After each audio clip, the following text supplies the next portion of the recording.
Je me considère pas juste comme un mécanicien, j'adore approfondir les choses. J'aime bien mettre ma petite patte à ce que je fais. Si je trouve quelque chose qui est beau à l'origine, j'ai envie de l'améliorer.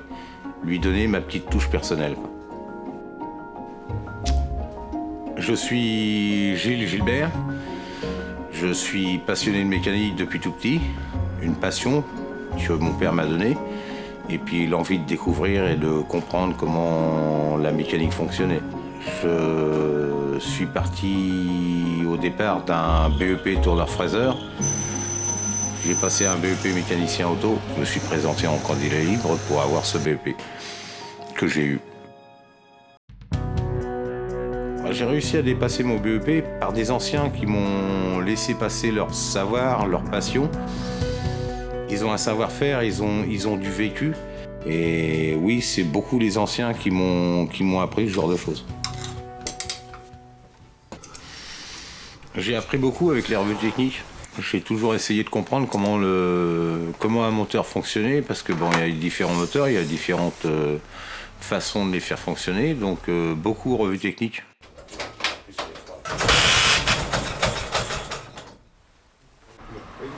On sent que ça s'étouffe un peu à l'accélération. Au début, ça et après ça part. Au début de l'ouverture, j'ai des...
Qu'est-ce qui me pousse à créer?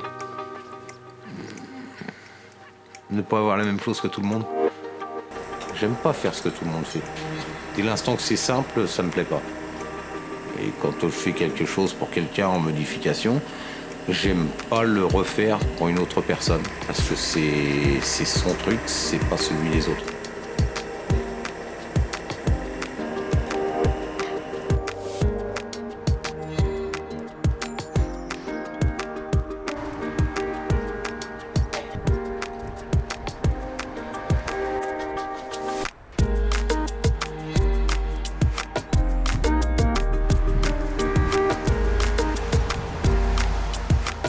J'attaque un projet quand c'est de la mécanique ancienne.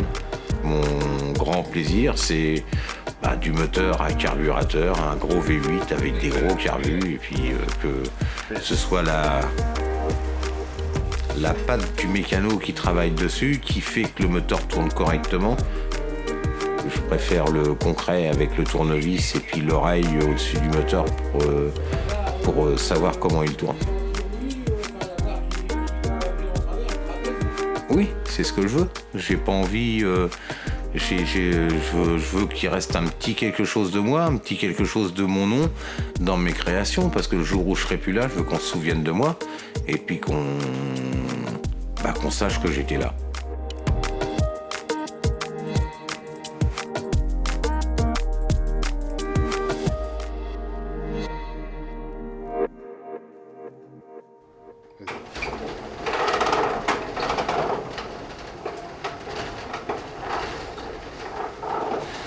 Version. C'est toute une histoire. En premier, ça a été la première, la 610 version, qui a été modifiée, qui ressemble pas du tout à un 610 version. Elle tournait mal, je l'ai réglée, j'ai été l'essayer. J'ai remis le nez dedans, je me suis fait plaisir, j'ai attrapé le lapidaire pour la modifier. Puis je me suis dit, ouais, va peut-être falloir que j'y trouve un nom à cette moto. C'est plus un diversion, c'est une Gilles version, c'est parce que c'est une moto à toi, c'est C'est une Gilles version, donc le nom est né de là en 2009. C'est un Moto Morini.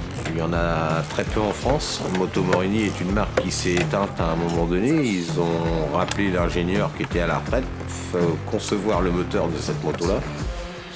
C'est le pilote qui pilote la moto. C'est pas la moto qui va lui dire comment il faut faire. Et ça c'est ce que j'aime le plus.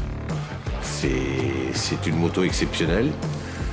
C'est de l'italien, c'est quelque chose avec du caractère, c'est quelque chose que quand on met le contact et qu'on appuie sur le bouton, bah, ça démarre quand ça ça tombe en panne quand ça veut.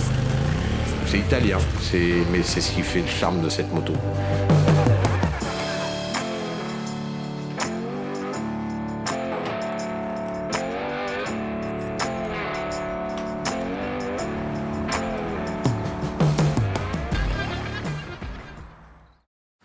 Modification voiture. Le C4, je suis tombé amoureux de cette voiture parce que ça ressemblait à un Ford 32. C'est une voiture française. Et moi, mon rêve, il était de faire un rod.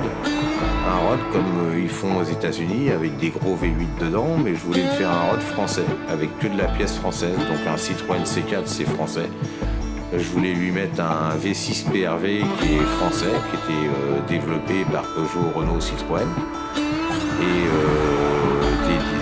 tout ce qui était frein, tout ce qui était pièces pour transformer mon rod, je voulais faire voir qu'on pouvait faire un rod 100% français. Ça prend du temps. On va prendre notre temps.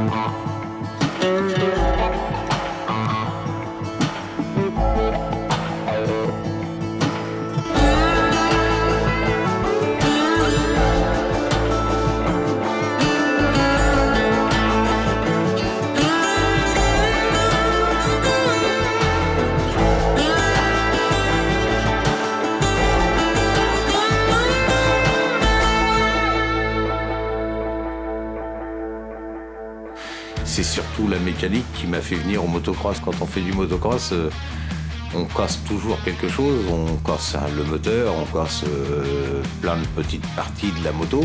J'ai commencé le motocross en 78, 79. Et puis après, je me suis fait de la compétition en 125. J'ai arrêté le 125 pour passer sur un 520. Et puis il y a un pote qui m'avait fait essayer un 520 KTM en 2002. Je suis tombé amoureux, je l'ai acheté le lendemain. Je suis resté avec le 520 KTM que j'ai quitté en 550 parce que de toute façon, d'origine, il ne m'intéressait pas. Et j'ai arrêté en 2016. La course, c'est toujours d'aller chercher celui qui est devant, d'étudier ses trajectoires et d'essayer de voir où était sa faiblesse. C'était à couteau tiré avec certains. Je dirais que j'ai toujours respecté les autres pilotes. La vitesse ne m'intéresse pas en motocross. Moi, c'était l'adrénaline de la grille de départ, l'adrénaline d'être 45 derrière une grille, et puis que de se dire que une fois qu'on baisse la grille, il y a 45 furieux qui essayent de prendre le même virage à l'autre bout là-bas. Et puis, franchement, ça booste, ça fait du bien.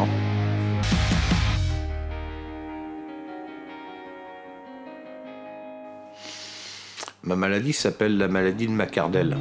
C'est une maladie génétique.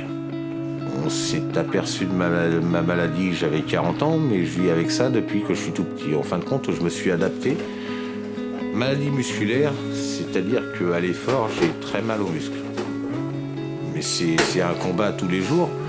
Je dirais qu'à l'heure actuelle, arrivé à 57 ans, j'y pense même plus parce que ça fait partie de ma vie. Quand on me voit me lever le matin, c'est vrai que c'est très dur, j'ai du mal à marcher, mais après c'est une façon d'être, c'est une façon de vivre, faut vivre avec et puis surtout pas y penser, parce que quand on y pense, c'est encore pire. Parce que je me suis jamais écouté, j'ai toujours fait ce que j'avais envie de faire en faisant attention. Je le vis tout à fait. Des gens qui ont la même maladie que moi sont en chaise roulante. Moi, j'y suis pas, j'ai de la chance. Je dirais que ça me freine par moments, oui. Je suis très très sensible au froid. J'ai les muscles qui tétanisent et beaucoup de problèmes de circulation quand les muscles sont tétanisés. Là où une personne va monter une roue sur une voiture en prenant la roue avec ses bras et la mettre, moi je vais m'asseoir par terre, puis je vais lever la roue avec mes jambes et puis positionner la roue avec mes bras pour essayer de ne pas forcer sur les mêmes muscles tout le temps. C'est-à-dire que quand il fait froid, j'essaye d'adapter mon boulot pour avoir un petit peu plus chaud. Et quand je vois qu'il y a des mouvements où je suis obligé de forcer et puis qui me font mal, je m'adapte différemment, je travaille différemment. J'ai adapté ma vie en fonction de ma maladie en fin de compte. Et si on ne sait pas que j'ai ça, on s'en aperçoit pas parce que ça se voit pas plus que ça. Le problème de cette maladie-là, c'est que si on s'entretient pas, c'est pas la peine. C'est atrophie musculaire et tout ça. Et quand on chauffe, ça va. On est même peut-être plus performant que quelqu'un qui est pas malade. Mais avant d'arriver à se chauffer, on brûle pas les sucres rapides ni les sucres lents. Donc le temps de chauffe est très long. J'ai eu la chance de trouver il y a 2 ans un vélo à assistance électrique. Et maintenant, je peux sortir avec des potes faire du VTT parce que j'ai l'assistance au moment où j'en ai besoin pour pas faire trop mal. Et j'enlève l'assistance quand j'en ai plus besoin, que je suis chaud. Ça, c'est un super truc. Je fais du kayak, oui, justement pour les bras. Le kayak, le vélo, ça n'a jamais été de la compétition. Ça a été des sports pour m'entretenir, pour justement rester en forme. En fin de compte, j'ai adapté mes sports à côté en fonction du sport qui me plaisait le plus, en fonction du motocross. Le motocross, j'avais besoin d'abdos, j'avais besoin de muscles dans le dos, j'avais besoin de jambes. Donc le vélo plus le kayak faisait que le motocross était possible. Donc depuis 2 ans, je fais partie d'une association, les Guidons de l'Espoir. On fait des vides-greniers, on fait des animations, des papiers cadeaux et tout ça. Tout ce qu'on récolte, c'est pour la recherche contre la mucoviscidose. Et je trouve que c'est vachement important, s'investir pour les autres. S'investir pour une maladie déjà, parce que je suis un petit peu concerné par une maladie, et puis s'investir pour aider les autres, c'est super sympa. Et puis ça reste dans un contexte super sympathique, sans prise de tête, sans rien du tout. Juste le plaisir de faire plaisir. Je suis pas que mécano, j'ai pas mal de choses que je sais faire. Et puis j'ai rencontré un pote avec qui je faisais de la moto sur route, qui est en permanence en train d'essayer d'apprendre, qui comprend rapidement. Je lui ai conseillé de monter son auto-entreprise, puis le former un petit peu sur tout ce qui est placo-plâtre et tout ça pour qu'il essaye d'évoluer et faire tourner son entreprise. Et au fur et à mesure qu'on bossait ensemble, il me dit « Ouais, j'adorerais faire du motocross ». Je lui dis « Écoute, t'achètes une moto, je te conseille, et puis je viens t'entraîner et puis t'apprendre le motocross ». J'ai envie de reprendre parce que ça manque beaucoup.